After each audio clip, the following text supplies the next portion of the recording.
साथीभाइलाई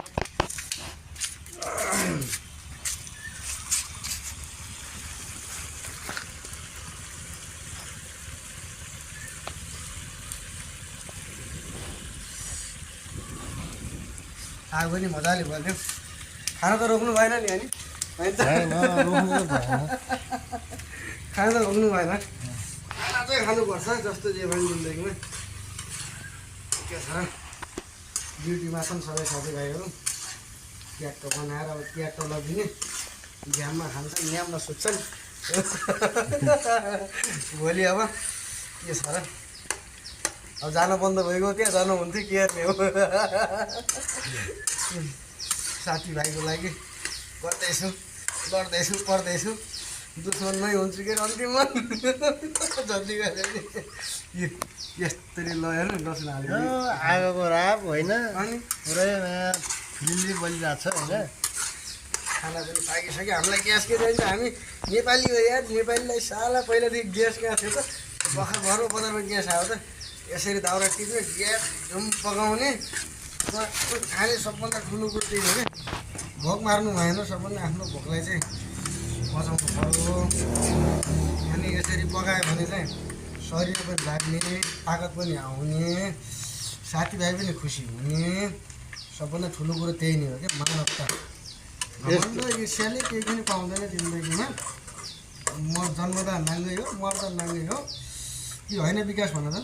त्यो त हो नि जन्मदा चाहिँ नाङ्गै मर्दा पनि नाङ्गै हो यस्तो बलि लगेर करोड लगेर जाउँला भन्ने छैन त्यो हिसाबले चाहिँ छोराछोरीको भविष्य पनि बिगार्नु भएन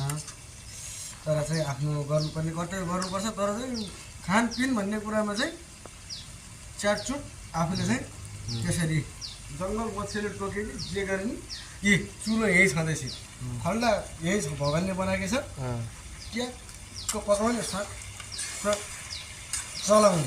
अनि बस अब अर्ग्यानिक खाना भयो क्या अब पुरै यो अर्ग्यानिक अब यसमा गाउँमा बनाएको स्वाद आउँछ किनभने चाहिँ हामीले आज ग्यासमा पकाएको छैन क्या आज हामीले आगोमा पकाएको छ यस्तो हुन्छ गाउँको आउँछ यो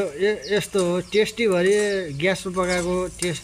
ग्यासमा पकाएपछि टेस्टीभरि ग्यासले खाइहाल्छ कि होइन आगोको यो भुग्रा पनि पऱ्यो भने पनि धेरै स्वादिष्ट हुन्छ खाना किनभने यो हाम्रो अर्ग्यानिक हाम्रो पुर्खादेखिले यस्तै गरेर आएको हो हामी चाहिँ आगोमा पकायो भने अघि मसला पुऱ्याउँदाखेरि पनि ग्यासमा पुऱ्यायो भने अर्कै आउँछ तर चाहिँ यसमा पुऱ्यायो भने फरक आइहाल्छ किनभने ग्यास भनेको मानव निर्मित हो ग्यास भनेको चाहिँ प्राकृतिक भए तापनि यसलाई चाहिँ सञ्चालनमा ल्याउने भनेको मानव कृत्रिम कुराले हो तर यो भनेको हाम्रो अर्ग्यानिक हो पुर्खौँदेखि चलिआएको हाम्रो बुबाजे जिजाबाजेबाट चलिआएको हो त्यही भएर चाहिँ यो खाना अत्यन्त स्वादिष्ट हुन्छ यो खाएर खुसी हौँ या ऊ गरेर बनाइ चाहिँ नआओस् है नआओस् त्यही हो ल यो खाना भनेको ल हुन्छ ल है ल यति हो अरू के सादा खाना ल के छ र